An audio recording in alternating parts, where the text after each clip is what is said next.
Hey, welcome to another episode of Asexualise, my asexual life. This is a place to be for education about asexuality. So subscribe and hit the bell icon right now. So what do you do if you're questioning your sexuality and or your gender? First of all, I want you to know if you're questioning your sexuality or gender, there are lots of people that do this.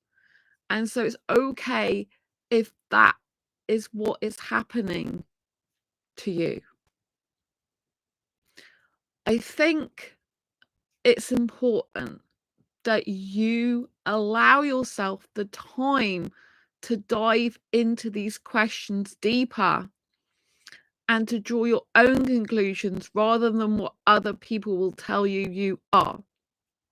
So obviously in society, the majority of people still keep saying that heterosexuality is the sexuality, and many people still, unfortunately, talk about men and women and no other genders.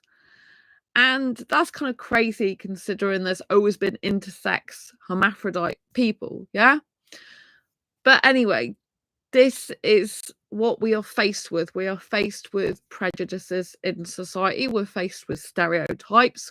We're faced with what society, or the majority of society, I should say, considers as normal. And the majority kind of rule the roost, or so they think.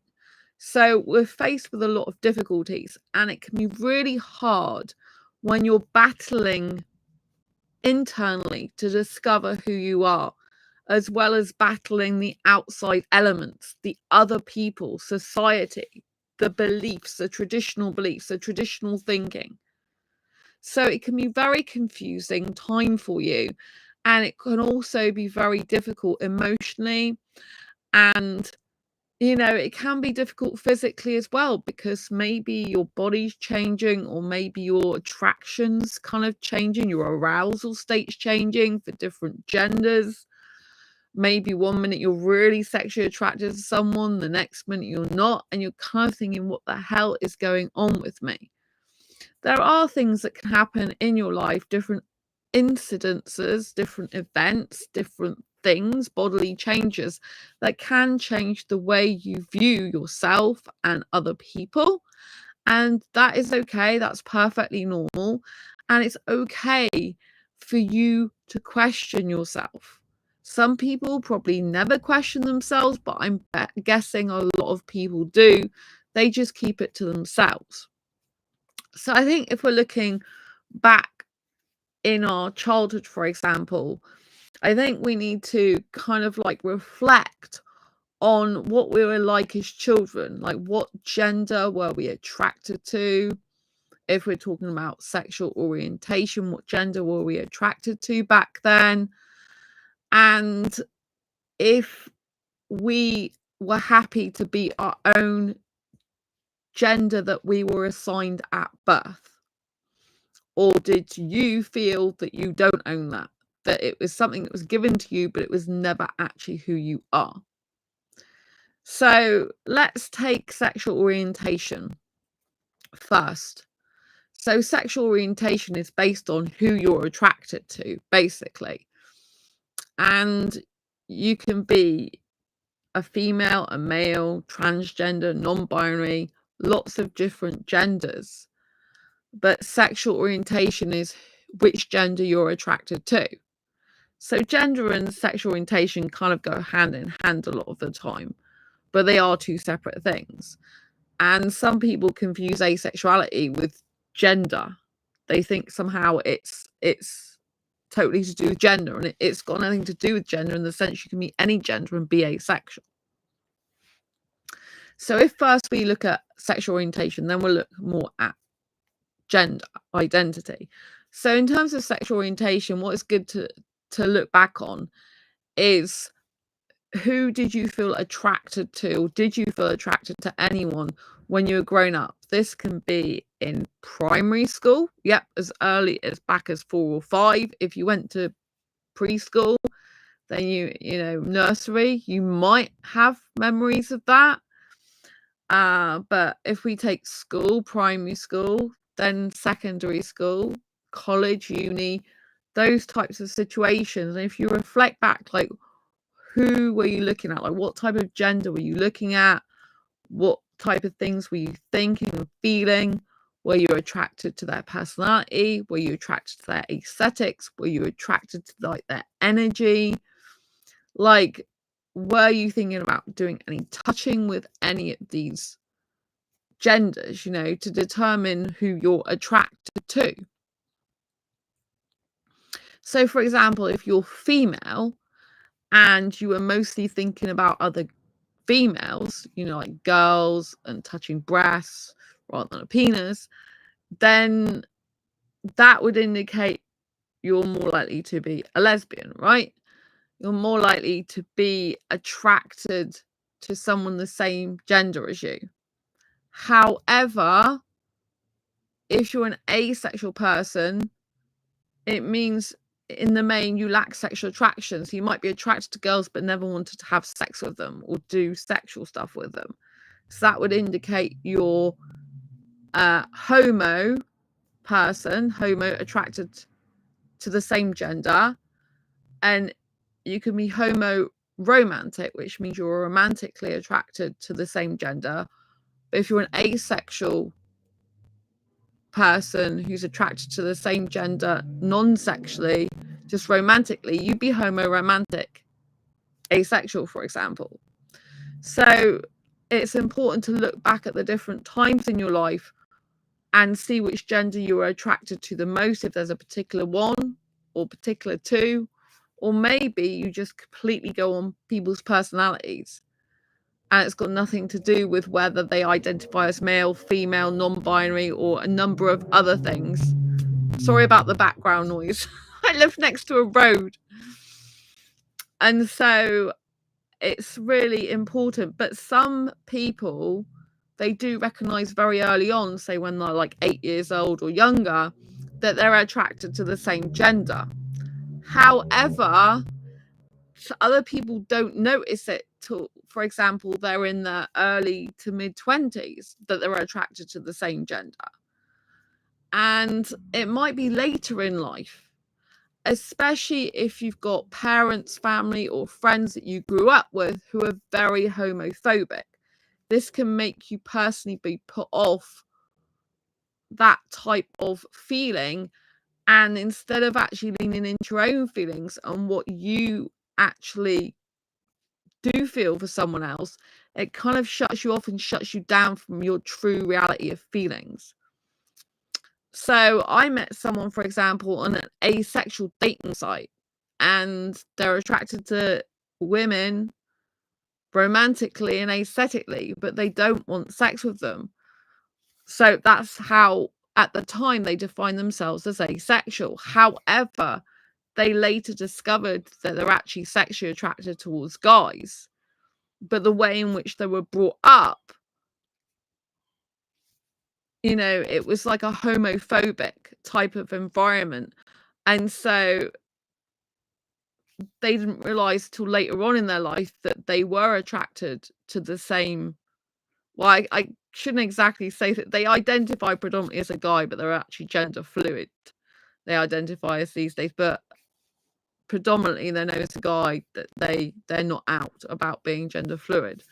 So they identify basically as romantic and aesthetically attracted to women, but sexually attracted to guys.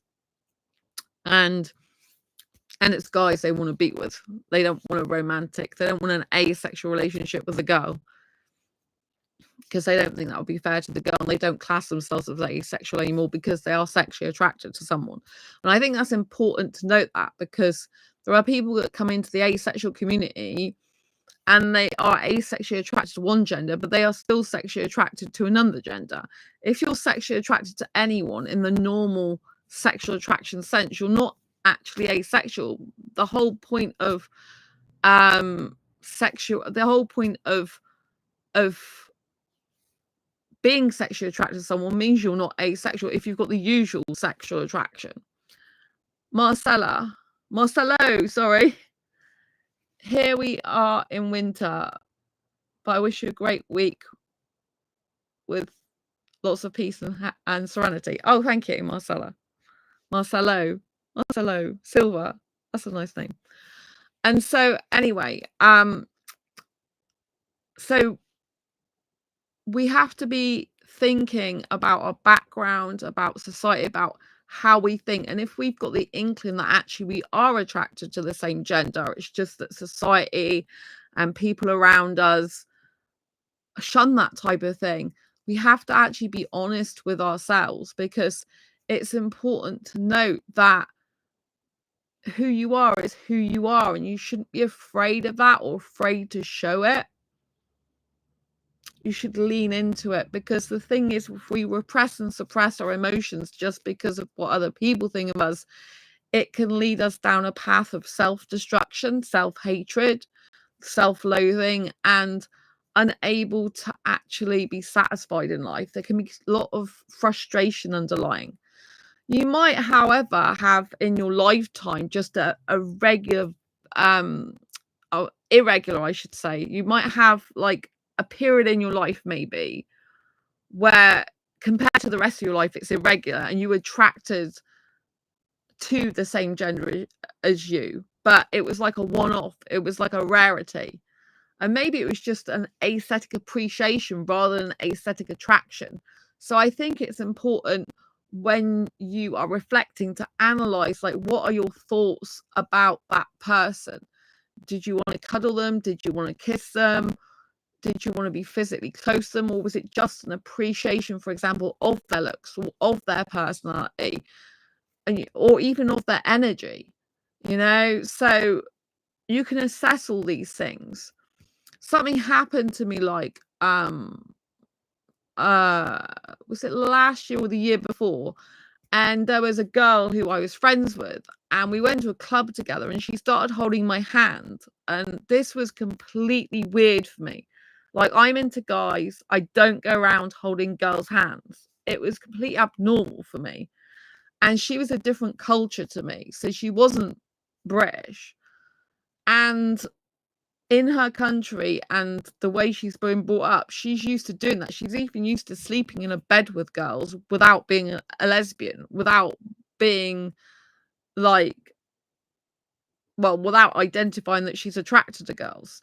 It's like normal in her culture to do that. And so that was really weird for me. It did leave me like kind of questioning, like, is this what it feels like to be in a lesbian relationship when you're holding a girl's hand? I wasn't in a relationship with that.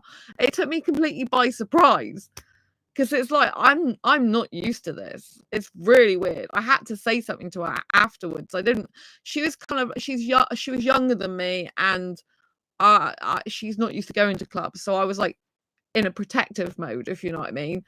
But I don't mind girls holding on to my arm and even maybe even my wrist, but this is like full on like this with a girl, and it's just really weird. It freaked me out, to be quite honest. And it was like weird. I was like thinking, is this what it feels like to be a lesbian couple with a girl holding my hand? It's like really creepy. I wasn't in a relationship. I'm not lesbian, but it did leave me like questioning, like, this is weird. And so I had to kind of like question myself, like, oh my God, like, what are you feeling right now? This is really weird. It's so weird. I did conclude that I'm just into guys, but it did leave me with questions like, what is this? I'm not used to doing this. It was really strange. And I did actually say to her afterwards that I was uncomfortable about that. So I said, it's okay if you want to hold my wrist or hold onto my arm, but a full like hand hold like this, it felt like I well, I didn't feel like, I was wondering, is this what it feels like to be in a lesbian relationship? I was honest with her because I was just like so shocked, and it's not something I would usually do. But I didn't want to, like, because I knew that she wasn't used to going to clubs and it was quite scary in some ways for her, I think. And I kind of had to protect her because I know what guys are like in clubs, but I'm very strong. I do have masculine traits, and I'm very strong with guys in clubs. I could see what happens with different guys. I could see what they're up to a lot of the time, and so I was very protective, which she needed me to be. And it was just so weird. So it was just like, and then one of the things I did, I was like asking like people I knew really well, like, what does it feel like to be gay? Well, I was asking like someone who identified as non-binary, but they were assigned male at birth. Like, what does it feel like a gay relationship feel like? Because I told them about this experience. It's really weird. And so I think it's very important that when things happen in your life that make things unclear or unsure, you kind of just reflect for a while on what happened, how are you feeling, how are you thinking, did something take you by surprise?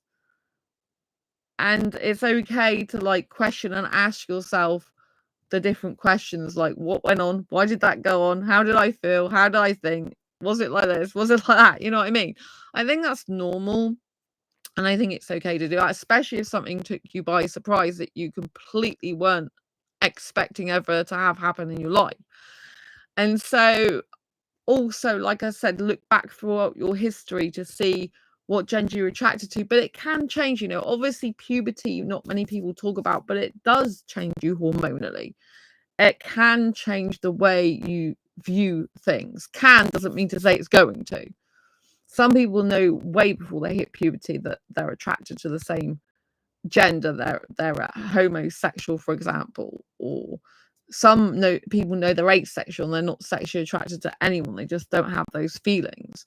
Some people know they don't have romantic feelings, but they feel really left out. So I think it's really important to assess your feelings like throughout your life up until now, and to look at it at different times in your life, and to think like if you like someone, the way someone looks, you're attracted to them. Was it just their physique and their face, or was it a sense of I want to be more close to them, I want to kiss them, touch them, cuddle them, be sensual with them, be physical with them? If it's more of a physical thing, then you might be more curious as to know more about if it's an attraction to them rather than just an appreciation for their looks. So I think it's okay to reflect, to explore. Some people are bi-curious, which means that they might identify as attracted to one gender, but then they're curious about whether they're attracted to another gender. I'm not the expert on bi-curiosity. I'm not the expert on lesbians or gays, but I have gay and lesbian friends. But I'm not the expert on that because I identify as hetero romantic. But I'm just saying, from the people I've known, the experiences in my life that I've witnessed other people having and going through predominantly, then this is what advice I would give. And so I think it's very important to know it's okay whatever happens. Like, some people do change how they identify in terms of sexuality. Some people do.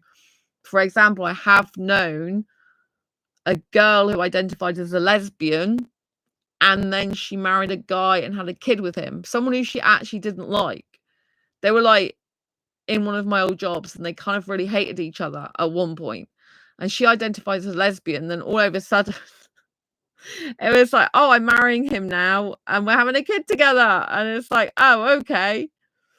But she just identified as a lesbian before. So people do change, and it's okay if you change. There's something called ace flux as well. And this is not widely talked about, but ace flux means you fluctuate up and down. Well, it can have two meanings. It can mean you fluctuate up and down the asexual spectrum, from experiencing zero sexual attraction to then all of a sudden experience sexual attraction only under limited, rare, or specific circumstances, and then you fluctuate back again and experience any sexual attraction, right? So you go from pure asexual feelings to grey asexual feelings and attraction and back again. Or you can have ace flux, where you fluctuate between the asexual spectrum and being on the sexual spectrum, like you feel no sexual attraction or little to no sexual attraction, then all of a sudden you feel a ton of sexual attraction. And this can be very confusing. People that are ace flux often don't realize they are ace flux, and they often say, oh, I can't put a label on myself, because they experience different types of attraction, some of which are asexual, some of which then are hugely sexual attraction. So that can be very difficult to identify if you don't know there's ace flux. So it's hard as well if you come across someone who's asexual, because you don't know if they're fluctuating up and down the asexual spectrum, or if they're fluctuating between asexual and, for example, heteromantic asexual and heterosexual. And so I think it's important to be aware of this. It's important to be as self-aware as possible, because when we're self-aware, then we can get into better, more healthier relationships. So the danger of not accepting who you are, or not diving into your attractions, is you might end up in a relationship with someone who's actually not the gender you're attracted to. But instead of like giving yourself time and space to question what gender you're actually attracted to, instead you're like withholding or denying your feelings, denying the notion that you're attracted to anyone but the gender you're meant to be societally attracted to. And then it can end up feeling like, that you're kind of just avoiding your real true feelings, and it can get very frustrating, and you can keep putting off and keep putting off, but eventually you'll have to face the truth that you are questioning, and maybe you even know deep down inside that you are attracted to more than one gender. You just haven't felt comfortable enough being you to declare that to the world, or to even declare it to yourself. So I think it's important to go through these steps. Unfortunately, nothing is black and white like that, and sometimes you might need to test things out with different genders to try and find out which gender you are actually attracted to. Whilst I don't advocate personally for casual relationships or short-term relationships or hookups, because a lot of people's feelings can get involved in that, plus obviously sexually transmitted diseases and infections and stuff like that, please use protection if you're going to have any type of sex.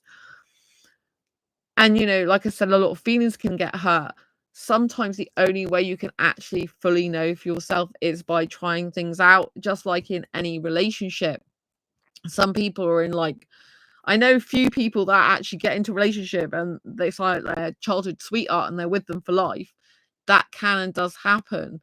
But a lot of the time there are people that have relationships with different people, and it's only through experiencing actual relationships can they understand themselves and how to be in a relationship, and understand what makes them attracted and what doesn't make them attracted, what turns them off sexually, what turns them on sexually, and all this type of thing. So sometimes some people may feel they need to experiment, or they need to try something out.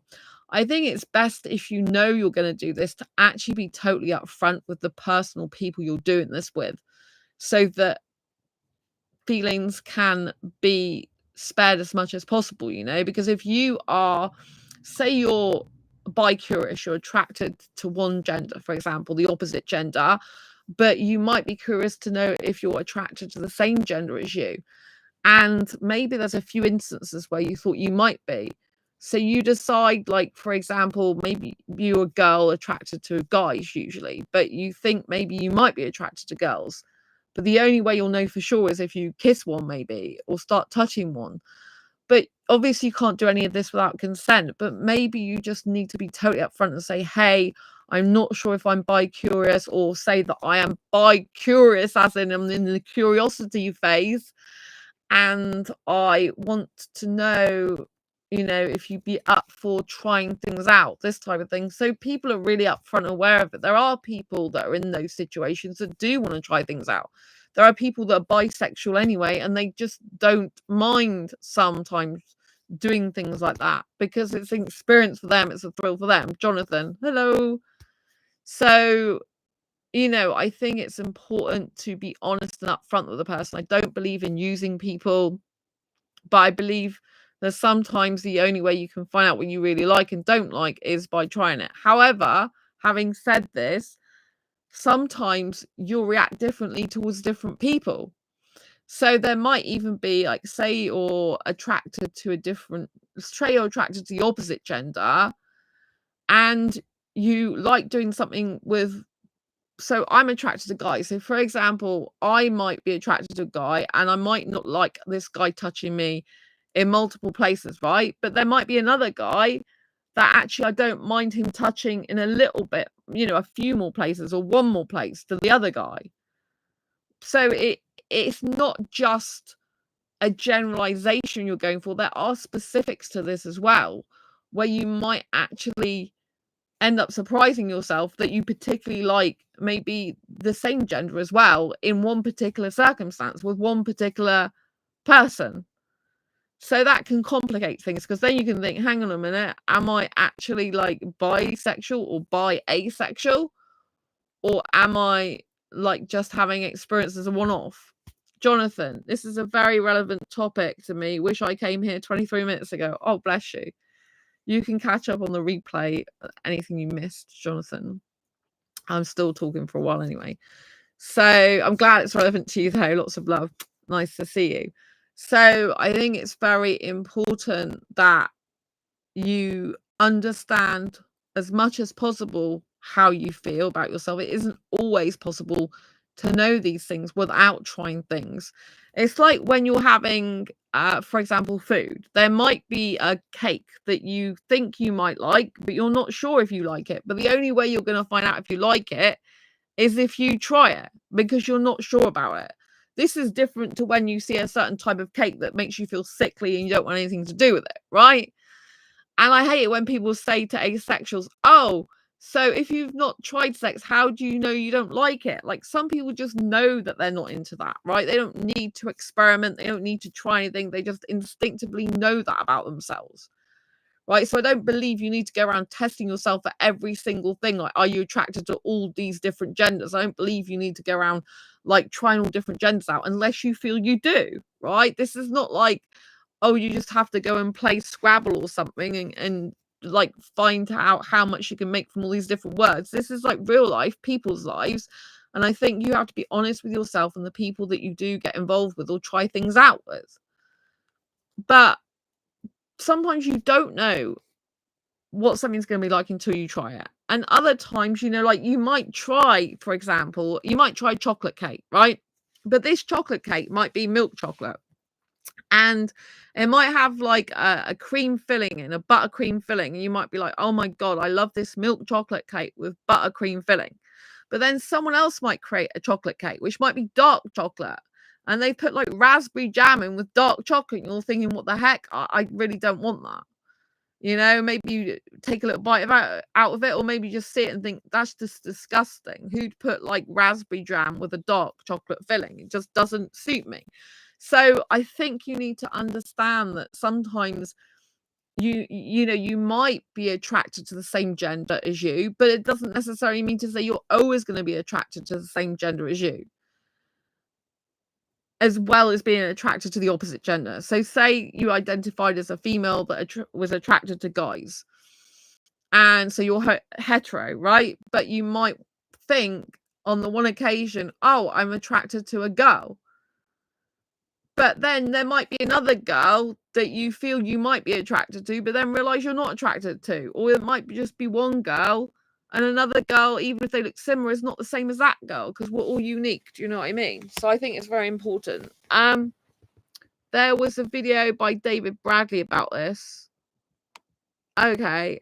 And cacti, does it say? Oh, right. Okay. So,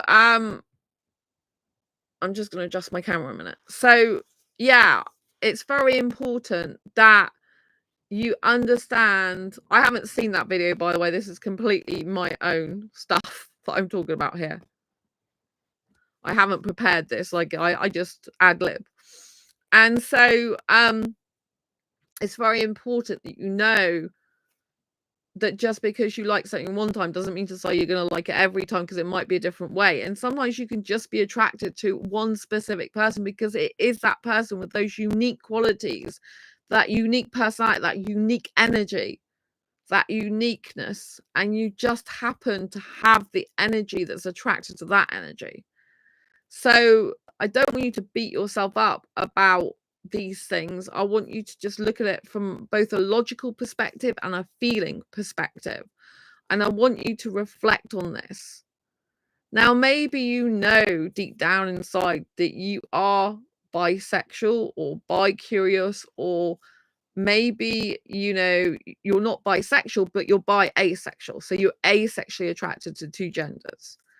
You can be pan asexual, so you're attracted to multiple genders. That doesn't mean to say you're attracted to every single gender or every single person in the world. There's quite a lot of myths about panromantics and pansexuals that you're attracted to absolutely everyone. This is not true, but it means you can be attracted to anyone in theory because you don't have a specific gender preference. But I find that some people who identify as bisexual, for example, or even asexual can have a gender preference. So that's kind of a myth as well.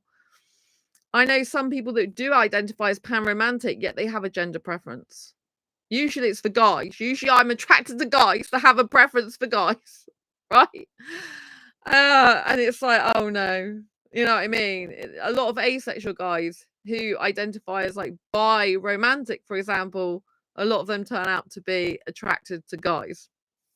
So I lucked out in that department because I'm not a guy. I have some masculine traits. So I think it's important as well to talk about masculine and feminine traits, right? So when I was a kid, which you could argue I'm still an adult kid now, which is fine. I'm happy with that. But if I think back to when I was like at school and stuff, I think probably secondary school, even more so, I just used to think it'd be better if I was a guy. Like I would feel happier being, I didn't want to change myself to be a guy, but in my mind, I thought my life would be easier if I was a guy. It doesn't mean to say it would be, right? And I'm sure some guys actually think it'd be easier if they were a woman in society, right?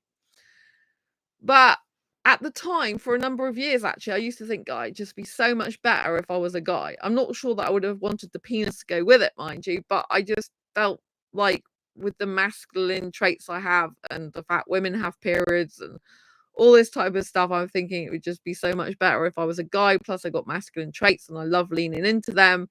So I think you have to, if we move on to gender more now rather than sexual orientation, I think you need to actually reflect on how you were feeling again growing up, similar to sexual orientation. You know, how did you feel growing up? And did you like understand you have masculine traits or feminine traits? And was it more than just traits? Did you feel like the gender you were assigned at birth wasn't actually the gender you're meant to be, or you actually are? It's just not who you are. Did you fundamentally know that this is not me? I don't feel this way. When you say female, I feel like I'm not a female. When you say guy, I feel like I'm not a guy. Right? If you're a guy and you grew up and you liked wearing dresses, for example, and skirts, and you were there, you know, trying all these different clothes on. Maybe you took your mum's underwear or something and sneaked it in your bedroom to try on. Maybe you were trying her bras on while she was out and this type of things. There are people that are cross dressers, right? And so you could be a cross dresser, but there are also people that are gender fluid or a different gender, and they were assigned at birth one gender, but actually that's not who they know that they actually are inside and who they're meant to be. And so I would look at your feelings about how you feel about yourself. I'd look at the actions that you took throughout your childhood or growing up. And I'd also look at the behaviors you had. I'd assess all of them, right? Because I'm female. I love having female hair. I love looking like a female. I identify as female. I was assigned female at birth. If you use the heteronormative language, I was born female. And so I respect both heteronormative and I respect you know, trans non-binary language as well. So whether it's I was born a born female or assigned female at birth, whichever language you prefer to use. And I like identifying as a female, but I'm also very, very proud that I do have some masculine traits. And I think because of the way society is, there may be a few more people in the world that actually don't identify as a different gender, but they feel they don't fit into their own gender because they've got traits that are the opposite to the gender they were assigned with at birth. So I've got masculine traits. And like I said, I did have a period of time where I kept thinking to myself, it'd be better if I was a guy, it'd be easier if I was a guy. But when I look back at those times, I never wanted to change myself physically into a guy. I didn't actually think I was a guy. I knew that I wasn't a guy, but I liked the masculine traits about myself, and I came to love those traits and be comfortable identifying as female by having masculine traits. And so I think it's important, especially if you're thinking about transitioning physically, I think it's important to ask yourself, if you don't know, if it's obvious, like, you're assigned female at birth, but really you're a guy and it's obvious to you, that's fine. You do what you need to do, just do it. You know your truth. You know yourself that well. You have self-awareness, right? But if you're a person that's questioning what gender you are, I do want you to take time to just reflect. Like, do you have masculine or feminine traits? And is it those that make you feel like you have to identify as a different gender because society won't accept you as you are? Because I'm proud of my masculine traits. I don't hide them, right? And I don't identify as non-binary. I don't identify as trans because I'm not those, but I have masculine traits and I'm okay with identifying as female yet having masculine traits. There are other women that have masculine traits. They just don't go around telling people they do. When, for example, a woman's working in a high-powered job, she's usually masculine energy. She's bringing out masculine traits. Similarly, when guys are doing certain jobs, for example, they they might be bringing out empathy or sympathy. They might be bringing out soft feminine sides to themselves. So I just want you to reflect on that. I'm going to chat now. Jonathan, I feel like I'm trans femme, but I also have a bunch of masculine traits, and this is very confusing. And I'm also questioning whether or not to transition physically. Right. So this is very pertinent to what you're talking about. Yeah. I mean, I think transitioning physically is something that you really have to know, that if you're going to transition physically, you're going to be okay with that. I do know, because I see some YouTubers that have transitioned into a different gender physically and then they transitioned back again. So they've had surgery to change them back again to the original gender they identify with or they were assigned at birth. So I think it's something that you do have to really consider strongly, because once you change your body, it is going to be harder to change it back again. But it doesn't mean to say it's impossible. But I think, like, some people can just be happy as they are. Obviously, some people are not happy as they are. They need to change because psychologically it's damaging to them. It's like, I'm in this body. It's not who I am. I hate it. I don't want to be in this body. It disgusts me. I don't want to touch myself. Like, obviously, some women who, well, I shouldn't say women, some people who were assigned female at birth, but they don't actually identify with that gender, tape their boobs up because they feel disgusted by those boobs. They don't want them to be there, right? This is a strong sign that you might want to change physically into surgery. I am not a medical practitioner. I am not a counselor. I'm not a psychotherapist or anything like that. So please seek medical advice if you're thinking about transitioning, because transitioning physically is a lot of mental and emotional upheaval as well. Your body is going to feel a lot of different things. Like, I am not a person who's transitioned or done anything like that, but I'm a female who has periods, right? Yes, I can still have children physically if I want them, which I really don't want. Periods are a nightmare. I have them full on, really heavy. I know this is really personal, but I'm just telling you, stuff goes on with them, right? It can be very painful, right? So when you're having periods, for example, it can make you more emotional. And when because it's a hormonal thing and your body's bleeding and all this stuff.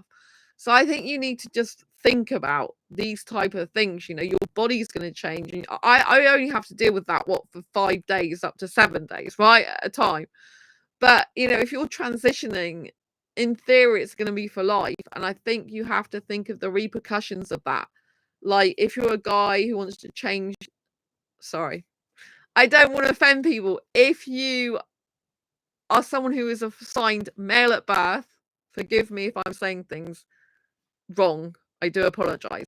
If you were assigned male at birth, but you want to transition into having a female body, for example, then know that, I don't know how it works because I haven't dived deep into this, but, you've got to know that obviously you'll be taking hormones as well and stuff like this. So not only do you have the physical surgery, you need to have the hormone replacement to change your body shape and things in it, and facial hair and sex organs and breasts and all this lot, as far as I understand, right? I haven't dived completely deep into this.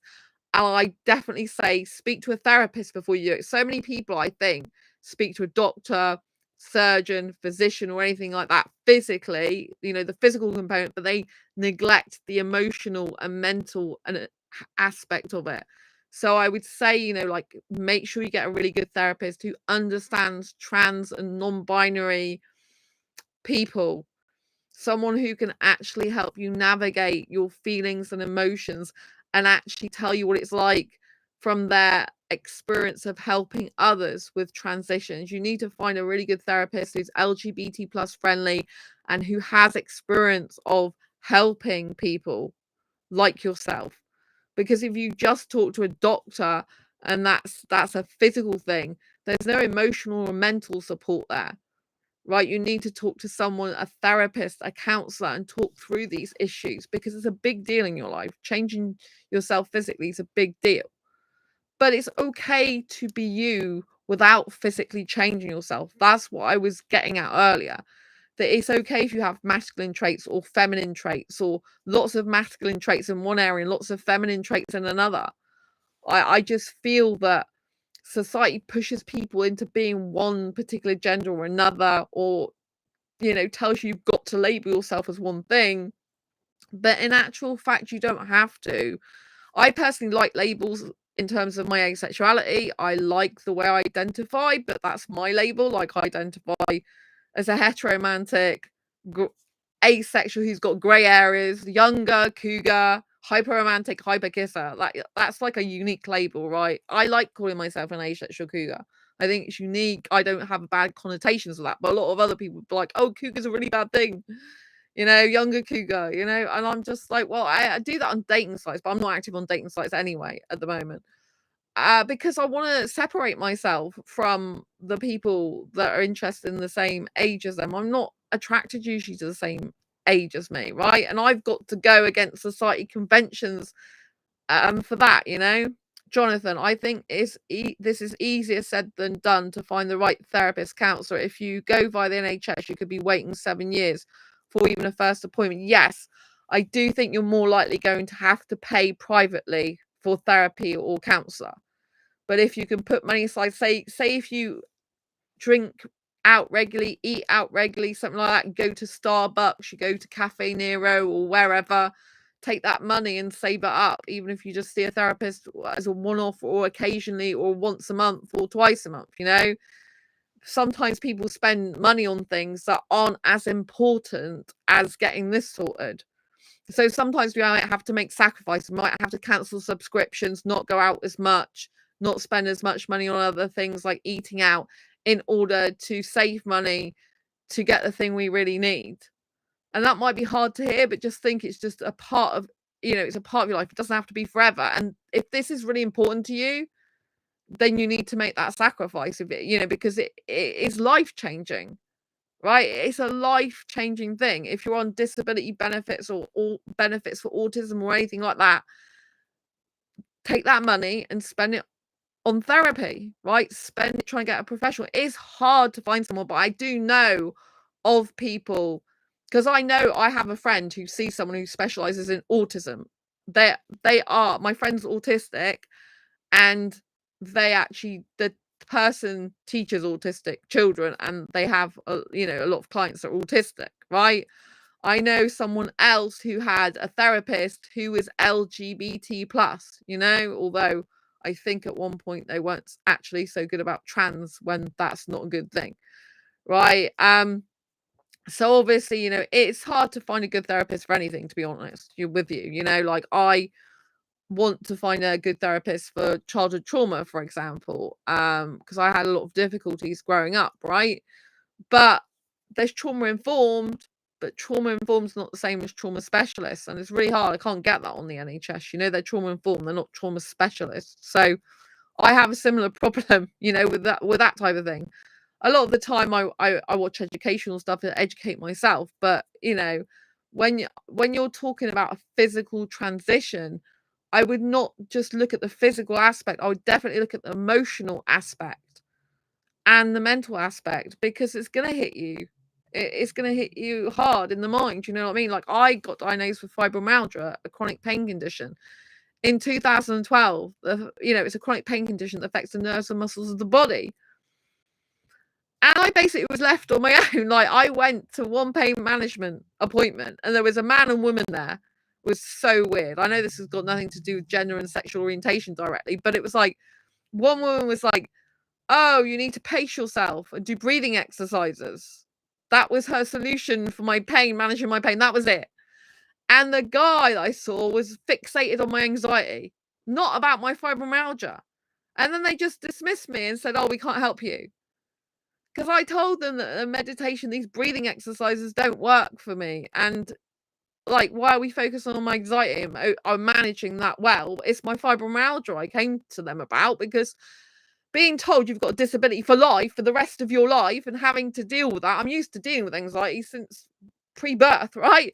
But being told you've got being told you've got fibromyalgia, I needed help to mentally deal with that. I didn't actually get any help. That was it. So I spent 6 months coming to terms with it myself and researching about it and understanding it and trying to solve my own problems with it, which is why I wrote Fibromyalgia Self-Help Handbook, right, on Amazon if you need to get a copy. But it's just crazy. So I didn't have the mental support. I wanted someone to mentally support me and say, like, oh, that your life's going to change now, blah, blah, blah. But it didn't happen. So I had to help myself in the end. But that's tough, But I'm, because your body can't do everything that you wished it to do sometimes.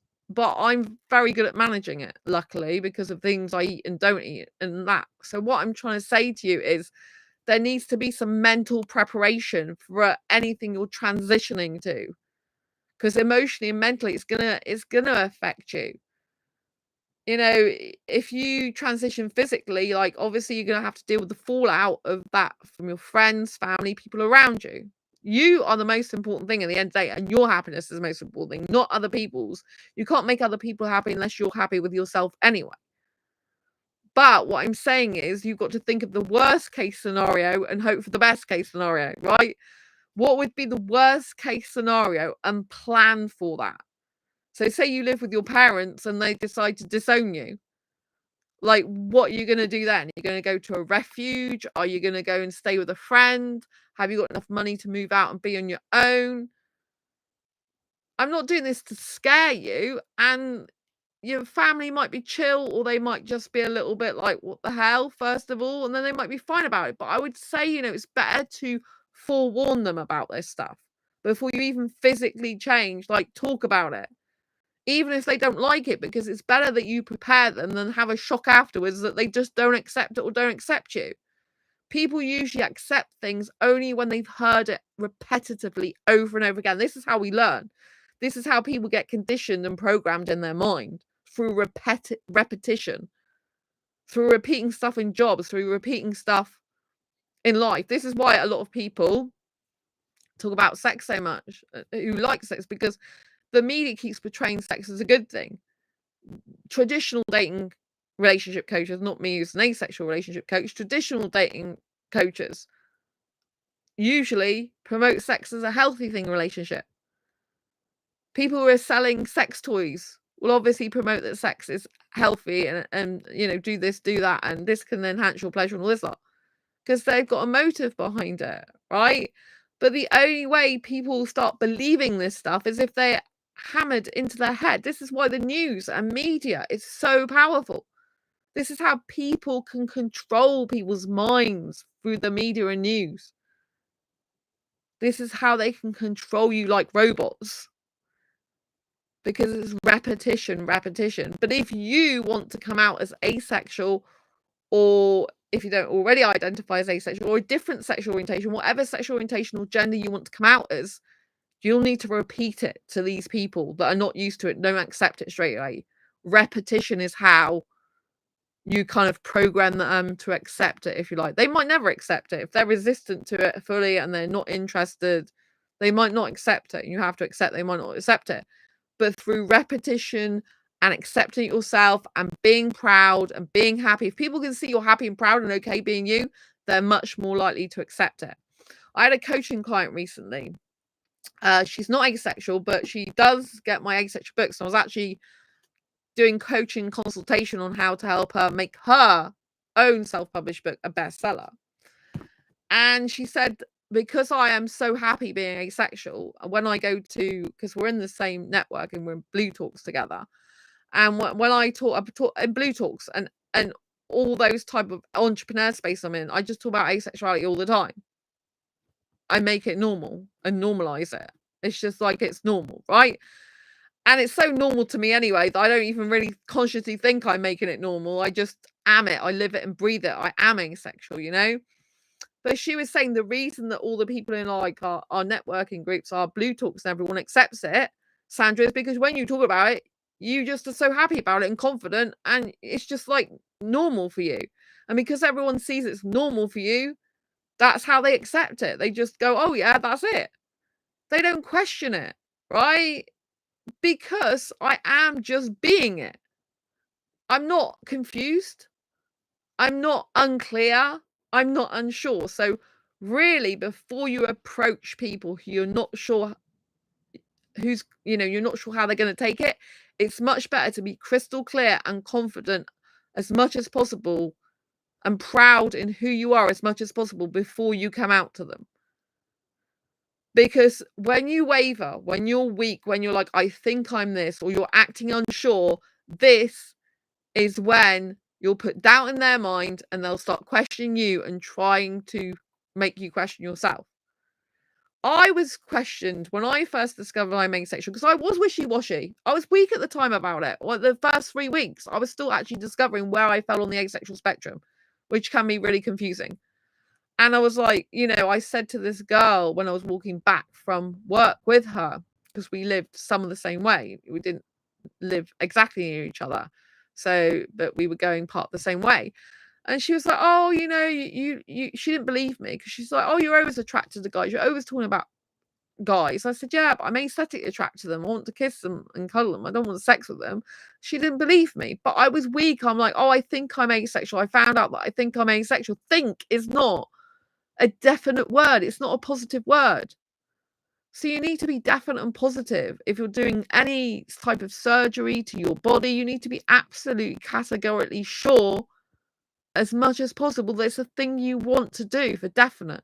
You need to be okay with the bodily changes, the mind changes, the emotional changes, the changes of your dynamic with your family and friends and people around you, groups you go to, communities you're part of. And you have to be prepared that some people might not like it or accept it about you. But the person I went, part of the way home with from work, it took them about a year to accept it, and a gay guy as well in my work.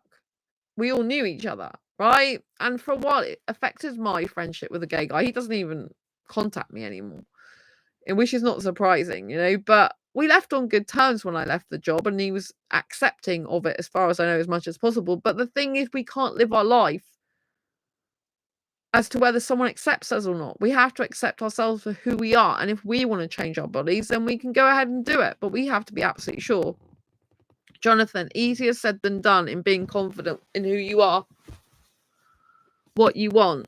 So I think it takes a level of understanding and awareness and to be with yourself and to try and cut out the noise of other people. I think that helps, but if you're not sure what you want and who you really are, then no one else is going to be. And if you're not sure, then why go through surgery if you're not actually sure? I would say to be completely sure if you want to do that. I wouldn't particularly go around changing body parts if you're not sure. You need to be categorically sure as much as possible. So that's something you want to do because it's life changing. And although I know that I've seen people who have transitioned back. It's not easy to do that, I'm guessing. So I think, you need to be totally sure as much as possible before you do it. I would say totally sure, you know? And I want you to know that it's okay though if you have feminine traits in certain things, masculine traits in the other. I want you to know it's okay to be that way.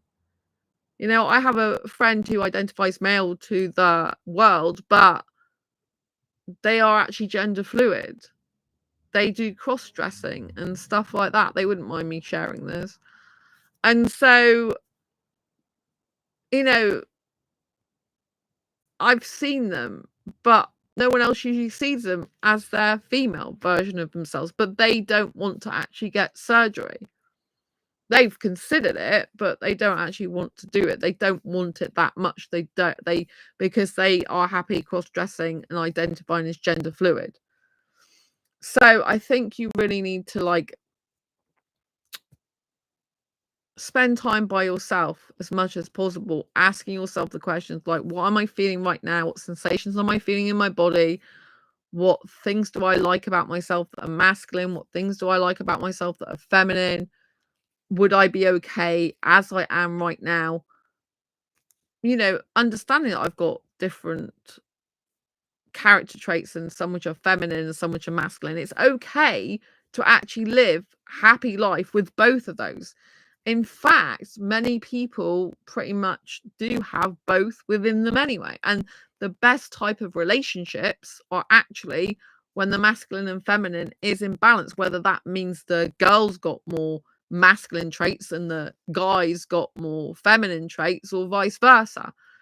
In a mixed relationship, obviously, I knew someone, for example, at one of my old jobs again, and she identified as bisexual, not asexual, bisexual. And I think her partner was bisexual as well. And so they had to change the, they kind of took it in turns to change gender roles. They were sexual, they're not asexual, so they were doing sexual stuff. She was into BDSM. She used to bring photographs of, used to see the marks on her neck, and she used to bring photographs with the handcuffs around her wrist. I'm not into stuff like this, so she was really into that type of stuff with her boyfriend. And so she was telling me how the dynamic worked, that sometimes the guy would be more feminine, sometimes she would be more masculine, and they would switch roles and stuff like this. So it's okay to that. Even in gay relationships, I found out when I was researching Asexual Guide to Sex, which I need to finish this year. There are some people that just switch bottoms and tops. Not everyone is a bottom, not everyone's a top in terms of sexual positions. Some of them switch it up and switch it around, and they're okay doing that. They want to do that, because it makes it interesting. It kind of evens things out sometimes. And even in traditional heterosexual relationships, the best type of heterosexual relationships in terms of the relationship dynamic is when a woman does have some feminine traits and a guy does have a woman does have some masculine traits and a guy does have some feminine traits. Because if a guy has some feminine traits, it means they're usually more sensitive, more empathetic, more sympathetic, have a softer kind of caring nature towards them when it's called for, yet they can still be driven in their career. They can still be action takers, go-getters. Similarly, a woman needs to have some masculine traits, especially if she is in a high-powered job, because she needs to be an action taker. That's like a masculine trait. She needs to be a go-getter. She needs to be driving the business forward if she's a manager, for example. And so what I believe that traditional heterosexuals do is when they actually in a couple, when the woman's not working, she tends to go back into a more feminine role and the guy tends to go back into a more masculine role. But if the guy's not around, for example, she needs to be able to change a light bulb herself. She needs to be able to do DIY around the house, for example. And if she's completely feminine, she'll be like, oh, the guy needs to do all that stuff. So, a woman and guy can't really understand each other unless they both have some of the characteristic traits of each other. A woman needs to have some masculine traits, and a guy needs to have some feminine traits in order to come together and be understanding and be compassionate, kind, caring, and loving, and form a deep and emotional connection. But obviously, some guys do have more than average feminine traits, you know, and some women do have more than average masculine traits. And it's good if you can get a balance, whatever type of relationship or friendships dynamics or people dynamics you go into. It's good if you can get balance, but particularly obviously in a relationship, if you're going to get into a relationship.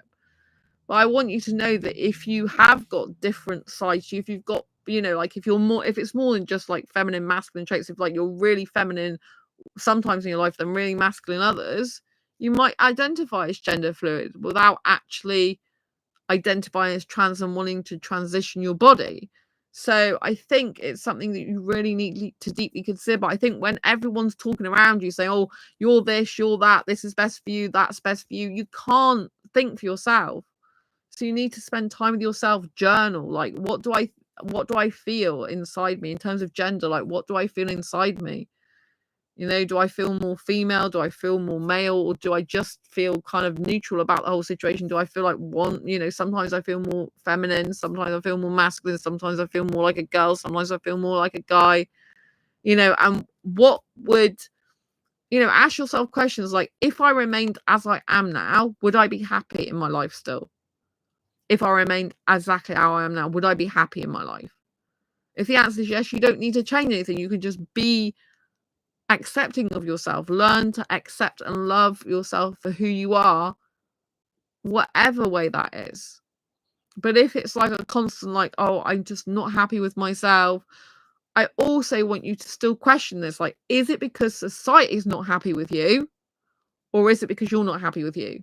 Because a lot of the time, it's society and other people's opinions that make us feel there's something wrong with us that we need to change in order to accommodate those societal expectations or those people pleasing conditions, right? We don't want to be people pleasers. People pleasing is when you're making other people happy at the expense of yourself. If you're actually happy completely with who you are, despite not fitting into a neat little tidy gender box or sexuality box, then that's fine. You don't need to change yourself anymore. You can just be happy with who you are and try to understand your different beautiful layers. It means you've got beautiful complex layers. Some people have more complexity to their sexuality than others.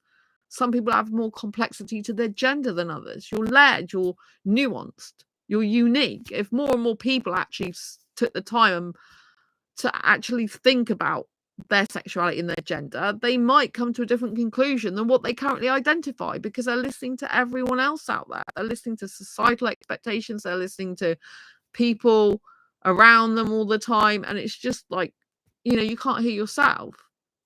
So, like, ask yourself, like, okay, if I stay the same, am I happy being like this? Am I going to come to the conclusion that I'm confident in myself because I'm happy with who I am, regardless of what anyone else says, thinks, or does? You have to be getting to that stage where, okay, I'm happy with myself, I'm comfortable with myself. It doesn't matter what other people think or say. I have this energy, sometimes I have that energy. Sometimes I feel more like a girl, sometimes I feel more like a guy, sometimes I just don't feel like any gender whatsoever, and I'm okay with that. Ask yourself these questions like, how would I feel if I did change? If I became a different gender, the gender I've got in mind. So if you assigned male at birth, but you think you want to physically transition into being female, then ask you might already identify as female, even if you're assigned male at birth, but you want to physically transition with surgery. Ask yourself, like, go through it in your mind, visualize it if you can, or if you can't visualize it in your brain, then write it down. Say, okay, if I was a girl right now, what would I look like? Like, would I have long hair or short hair?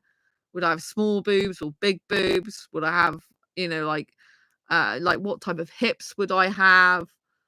Like, ideally, in my ideal world, like, what type of body shape would I have? What would I look like? And how would my interactions be different with other people? How would my body react differently? How would my emotions and my mental state react differently? Because traditionally, like, women tend to do things differently to guys. Like, women tend to love for emotional connection anyway, in general. Guys tend to love for much more physical connection. A guy, usually when he's attracted to a woman, is more to do with the physical aspect. you know, what her body shape is, what her looks are like, the sexual attraction part. And if you're asexual at the moment, but you change your gender, you might not identify as asexual anymore. After that transition, you might actually identify as a different sexuality as well. Because if they give you hormones, it might change your body so that you do feel sexual attraction. So you need to take that into consideration. Are you okay not identifying as asexual anymore? You know, are you prepared for the hormonal changes in your body? You need to be mentally in the right place to physically transition, and emotionally. You need to be prepared for it. Prepared for the ups and downs. This issue is feeling fairly disassociated, partly as a coping mechanism, but the more I associate with my appearance, the more I'm like, this is not really me. Yeah, if you've got disassociation, like you said, as a coping mechanism, I'm glad you've got enough self-awareness to realize that, Jonathan. But you know, I think it's quite normal for some people to have disassociation around their gender if they find it difficult and confusing anyway. So my friend was confused about their gender for a long time, then confused about their sexuality for a long time. They really struggled with it. So I want you to know that it's okay if you're struggling and confused for a period in your life, you know, because it's normal. It is really normal. And this person was confused for a very long time. They do see a therapist, by the way, but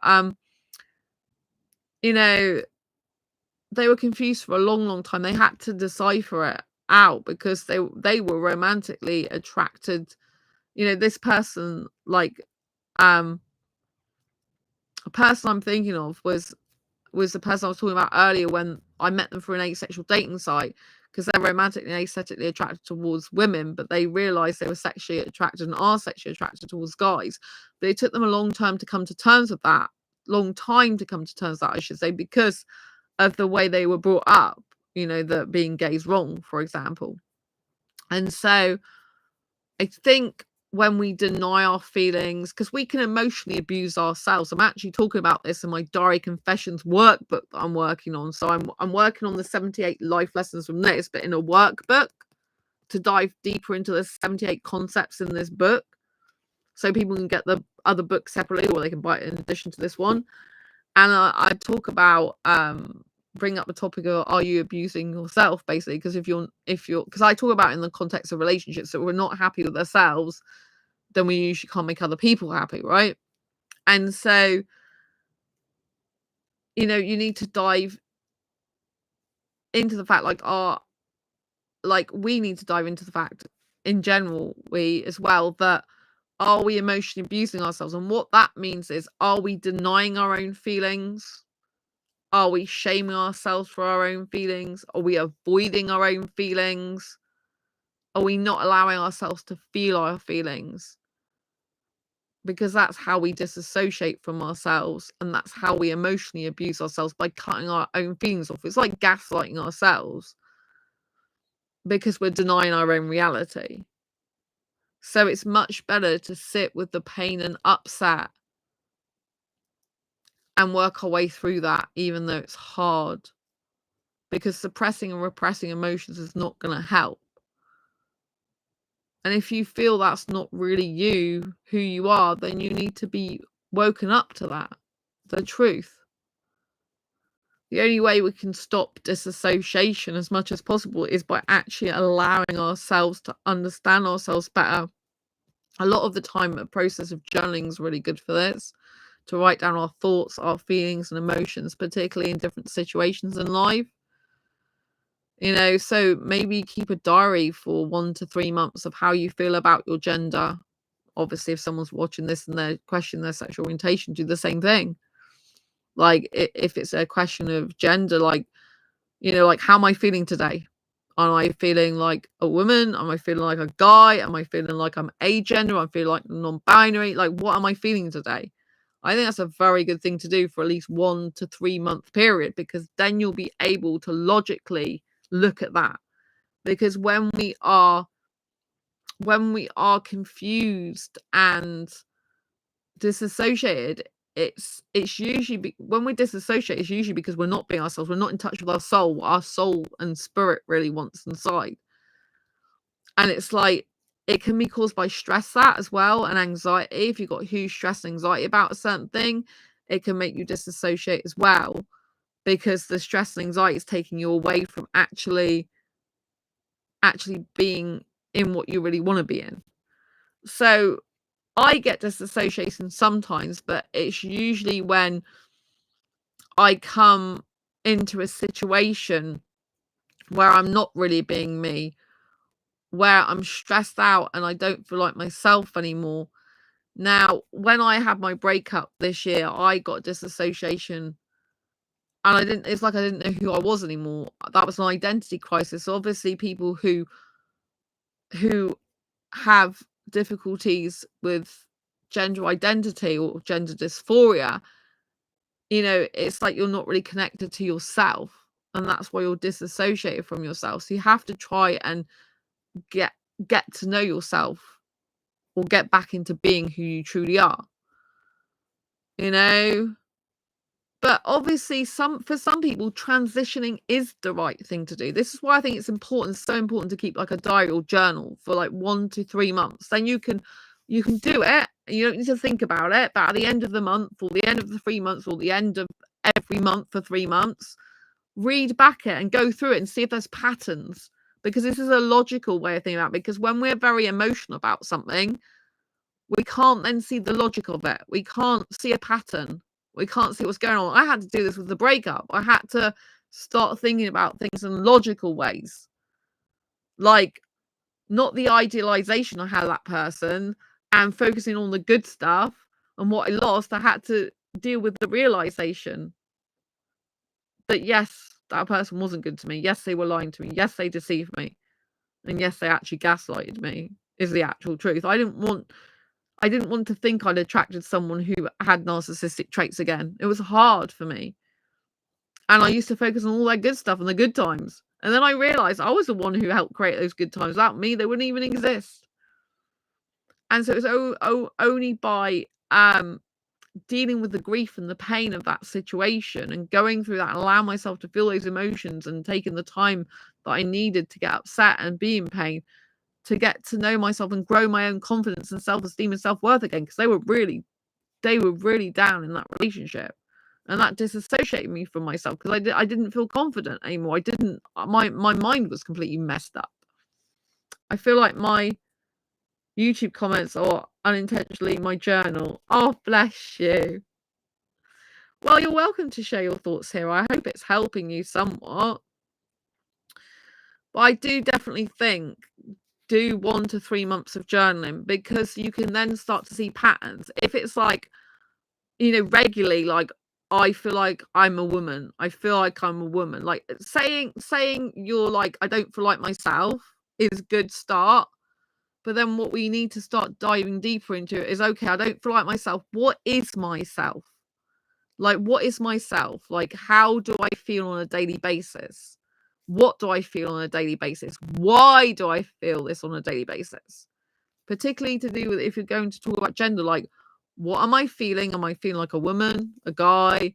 Am I feeling like no gender today? What am I feeling? Okay, feeling. What am I feeling in my, like, what am I thinking and feeling? So thinking is like your thoughts, but your feelings in your body. Are your feelings in your body matching your thoughts, or are you getting really anxious about thinking what you're thinking? And then one of the most important questions you can ask yourself is why? And why am I thinking this way? Why am I feeling this way? Is it me who's making myself feel this way? Or is it me who is feeling this way? Or is it something society, a friend, family member said? You need to know the why behind it, because your why is the driver for everything you do in life. So if you're thinking about transitioning physically, you need to have a strong enough why and belief and conviction that it's the right thing for you to do. Otherwise, you won't fully lean into that and go with the whole process and be happy with it. If you go through that process, you'll need to think in your mind, okay, I want to do this. I'm happy doing this. I'm going for it. And you'll need to keep on that even keel.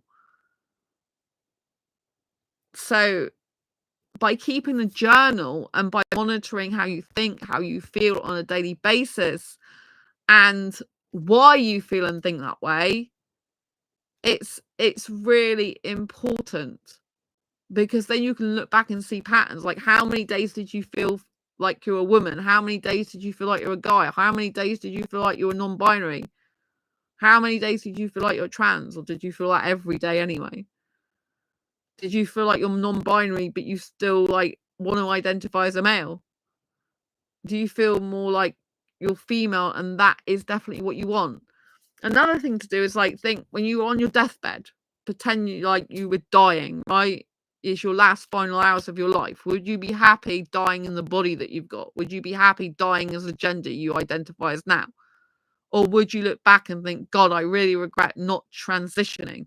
I really regret being this gender now. I really regret like not transitioning and being the gender that I always knew I was meant to be and am. These are the hard-hitting questions you're going to have to ask yourself, and avoiding your real feelings and your emotions leads to suppression and repression, and then this is not healthy. It's how we have mental health problems. A lot of people, including me, have mental health difficulties because of all suppression and repression. This could be stuff you've had in your childhood, past relationships, or all sorts. So the more we can get in touch with what we really want, the more we'll be able to associate with ourselves, which will allow us to make informed choices and decisions. Obviously, if you feel like something is not really you, then maybe it isn't really you. So ask yourself the question, if this isn't really me, what is the real me? Like, what is the real me? You might have to ask yourself multiple questions on different levels. Like, this isn't me. Okay, why isn't this me? Because it doesn't feel like me. Okay, what does me feel like? I don't know what me feels like. Okay, but if you did know what me feels like, what would it feel like? I don't know. So think now in your body, close your eyes. Do you feel more feminine or do you feel more masculine? Do you feel more like a girl? Do you feel more like a guy? If you were a girl right now, would you be feeling happy? If you're a guy right now, would you be feeling happy? A good thing to do as well is look in the mirror and talk about the gender. Talk about a gender, right? So say you're assigned male at birth, but you feel like you're female. Start saying to yourself in the mirror, I'm a guy, I'm a guy, I'm a guy.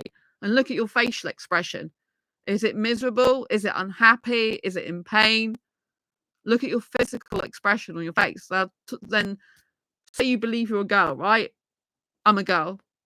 I was assigned male at birth, but I'm a girl, right? I'm a girl. I like being a girl. You'll see your face go up. The truth will come out in you. Like when I start talking about different subjects, I come alive with certain subjects. I definitely think it varies somewhat, but with a trend towards sort of vague female, but with masculine traits. So I think it's okay, like you can, if you feel like you can be okay, Jonathan, being as you are like that, and you can be comfortable and happy with it, that's something you can do. But I think if you keep a journal instead of guessing at that, if you feel you are guessing, then it would give you some more structure to your life and it would give you a good exercise to do. Similarly with sexuality, if you're questioning what sexuality you are and what gender you're attracted to, keep a journal. Keep a journal of your thoughts and feelings. And if you do try stuff out, then definitely journal about that, like how did it feel? So for example, if you're a female that identifies as hetero, attracted to the opposite gender, but you want to try something with a girl, then write down in the journal, like if you do try something with a girl, like what did it feel like with a girl? Did it make you feel excited? Did it make you feel elated? Did it make you feel happy? Was it something you want to do again? Is it something you desperately want to do again? Maybe vaguely, don't really care, not that bothered about, or have you been turned off towards the gender that you thought you're attracted to, but actually you're attracted to the same gender after all. You're more into that. You're more aroused. You're more sexually attracted, or you are sexually attracted to that person, or you're just more romantically attracted to them. So I think, we have to be asking ourselves the questions and question, like, how am I feeling right now? Why am I feeling this right now? What could I do differently if I'm not happy with this situation, whether this is gender or sexuality? And what would be good for me right now? What would I like to do? But obviously, if you're involving another person to do with like attraction, sexual orientation, if you're involving another person experimenting, then you need to be honest and upfront with them, you know, and talk to different people if you want to get views on gender, right? If you can find people who have transitioned physically from the gender they were assigned at birth to the gender that you want to be, if you transitioned, then talk to them. Find YouTube channels, find resources and books about stories where people are telling of their transitions, so you can get an understanding of what it might be like. Like, speak to gays and lesbians if you think you might be attracted to the same gender after all, even though you haven't identified that for the rest of your life so far. You know, like, talk to them and say, like, what does it feel like to be like a lesbian or gay? Like, how do you know you're attracted to the same gender? Like, when did you know you were attracted to the same gender? Like, how does it feel? Like, what were the thoughts going through your mind at school or college or uni? What's the thoughts right now when you see like the same gender? Like, talk me through it, help me, you know. So although I don't think you should be basing your life on other people's opinions and thoughts and experiences as a roadmap for how you live your life, I do think it's still useful to talk to people who've had those experiences or going through them a moment, so that you can get an understanding what it might be like for you. That's why I did, in my Asexual Perspectives book, I interviewed not just me but 46 other asexuals, because there are 47 asexual stories in there, so people can see asexuality in real life contexts from people around the globe and across the asexual spectrum. So it's not just my views, it's lots of different people's views and opinions. So people can put themselves in the shoes of different asexuals and see if they relate, to see if they are asexual. You know, you can find out stuff about yourself by exploring topics with other people that are relevant to their own lives, without actually coming to a definite conclusion necessarily straight there and then. You know, sometimes we have to like speak to like 15 different people to get all their different views about what we think we might be, in order to kind of like come to different conclusions and assessments of what's actually going on, by drawing patterns from the collective, if you like, of the people you've talked to. Does that make sense? So, you know, like if you've got a brother or sister, for example, who's gay or lesbian, talk to them. But, you know, do research about it. I think the more you know about a topic, the more you understand it, the less you're afraid of it. This is just the same with asexuality. You know, people are afraid of what they don't understand and don't know. And so people who dive deeper into asexuality and they start understanding what asexuality really means, and it's not some scary or freaky concept, it's not something that's unnatural, it's just natural for some people to not want, like, or need sex or lack sexual attraction in the main, or not experience the usual sexual attraction, you know? So the more we can normalize these conversations as well, the better. But always prepare yourself as well, if you are coming out as a different gender or different sexual orientation. Always prepare for the worst and hope for the best, right? Because you need to know a worst case scenario, because this will stop your anxiety and worry. Like, what's the worst case scenario? What's the worst case scenarios I can possibly think of? And what's my contingency plan for, what's my solutions to worst case scenarios if they should happen? So you're forward thinking, you've got your plans in place, and then you know what you're going to do. So you've got a degree of security and comfort within yourself. Does that make sense? So I hope you found this video useful, helpful, insightful. I really think it's important to know that if you're confused and overwhelmed, it's okay. It might take a few weeks, it might take months, it might take absolutely years to fully understand yourself as much as possible. Life is a journey of discovery. You don't have to know everything at once about yourself. And some of the beauty of life is because you're still discovering more and more stuff about yourself. Your nuances, your quirkinesses, your likes, your dislikes. Sometimes you can like things you never thought you'd like. Sometimes you can dislike things you really valued before, because people change, their values change, their feelings change, their emotions change, and also their body just change. And people grow in their life, people understand. Like, for example, I know more now that I need to focus, if I ever do get back into a relationship and date, I need to focus more on character traits rather than looks and surface level stuff. Like, I don't just look at looks anyway, but when you're a hyper romantic like me, you tend to focus more on romantic things and looks, and you can not notice red flags, if you know what I mean. So I like compassionate, kindness, compassionate. I don't even know if that's a word. Compassion, kindness, caringness, respect, accountability, responsibility. All, you know, I need to look for a person with those traits, you know. So what I'm trying to say is sometimes we change what we value. We change what we're looking for. We change what matters to us. And we can disassociate if we're going through a transitionary period, or if we're not really being our true authentic selves. It's often when we do get disassociated, or when we're denying our own feelings, denying our emotions, and avoiding things. So please, however painful and difficult and hard it might be, sit with yourself for periods of time to allow yourself to think and breathe on your own and consider like what gender or sexuality you are. Reflect on experiences you've had in the past, reflect on experiences you might want to have or are going to have or are having.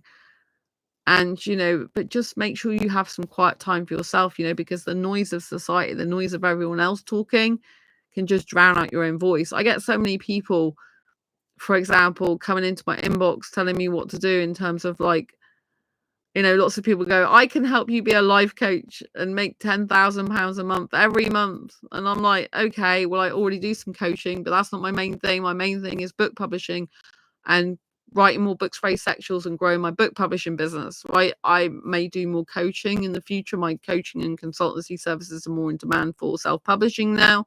So that's growing, but that's not my main thing of what I focus on, because my end goal is I want lots of books published, right? So I have to not listen to everyone else and listen to my inner voice, listen to myself. I have actually bought a domain recently to do with self-publishing for in the future that I intuitively knew I got to get, and it happened to be available, which is a shocker. So .com. But you know, what I'm saying is you need to not listen to other people's voices that can drown out your own. Because if you are not doing what you really want to do, what you're born to do and what you're born to be, and what you actually born knowing you are, then this is when we can get very, very disassociated from ourselves. So if you know that you are something else to what other people want you to be or think you are, it's better to just own what you actually are and be your true authentic self always. Always listen to yourself. Don't feel shameful about being a different gender to the one you assigned at birth. Don't be shameful about being a different sexual orientation. Don't feel shameful about if you are bi-curious or a demi-boy or a demi-girl, or don't be shameful whatever you are, because you're nuanced and everyone's an individual. We're not born to be the same. We're born to be the person we are. And it's our job to look after our person, to look after who we are. It's our job to understand the person that we are. We're the one who has to spend 365 days with us, with this one person forever. And if you don't understand yourself or love yourself as much as possible, it's more of a rocky ride. So I strongly urge you to lean into things that you enjoy, that you like, that you want to do, that you want to try out while you're alive to do them. Please practice some of the things I've said, such as journaling, looking in the mirror. What did I say about the mirror? I said, if you're not sure about your gender, for example, say, you know, you can stand there saying, I'm a girl, I'm a girl, I'm a girl. And if you look miserable, then you don't really want to be that, I would say. But if I'm like, oh, I'm a guy, yay, you know, and vice versa. If I say I'm a guy, but I'm a girl, I'm a guy, but I'm a girl, you know what I mean? It's doing facial expressions, because it's hard to fake that stuff when you're doing it in front of a mirror. Like, talk about the thing. Like, talk about, like, give yourself 2 minutes, time yourself 2 minutes talking about a specific gender if you're unsure what gender you are. Talk about it if you are that gender, regardless of what gender you currently identify as. And look at yourself in the mirror and hear how you talk, hear your tone of voice. If it's enthusiastic, if it's high energy, if it's really like, yeah, I'm a girl, I really love being a girl, I really want to be a girl, being a girl's amazing, I'm pretty, I'm sexy, I'm hot, I'm beautiful, you know, really you want to be a girl, right? But if you're like, I'm a guy, I like being a guy, being a guy's good, isn't it? You know what I mean? It's like, do I want to be a guy? No, I don't want to be a guy. You know what I mean? So always listen to yourself. What's your own body language? What's your tonality? What's your enthusiasm? Get to understand all these things about yourself. Know that it's okay to be you. You don't have to avoid who you are to please other people. I'm here to tell you you're accepted and loved for who you are. You need to accept and love you for who you are. Then you can be more in touch with yourself and associated with you. Realize what matters to you and what makes you happy. It doesn't matter what makes other people happy. You're here to make your person, you, happy.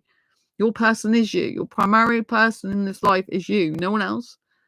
You should be your primary person that you want to take care of, that you want to love and look after. Because you're going to be with that person 365 days a year for the rest of your life. So your number one priority is to look after you, to know yourself, to understand yourself. Maybe you've been denied that by other people in your life. But it's your responsibility to look after your person, and your person is you. Your person is you. You have a duty of care to that person, to look after them, to understand them, to get to know them, to be with them, to sit with them. If you were denied love and care and attention when you were a kid, if you're emotionally neglected, if your voice was made unseen or unheard, this is your chance to rectify that and to give your person, you, the thing that you need, the things that you need, the attention instead of avoiding yourself. Instead of neglecting your own emotional needs, allow them to flow, even if it means you sit and cry for hours. Obviously, you have to have a cut-off point at some time, but if you're grieving for things you never had as a child growing up, you're grieving for losses of things that you were denying yourself, and now you can finally admit them to yourself, you know?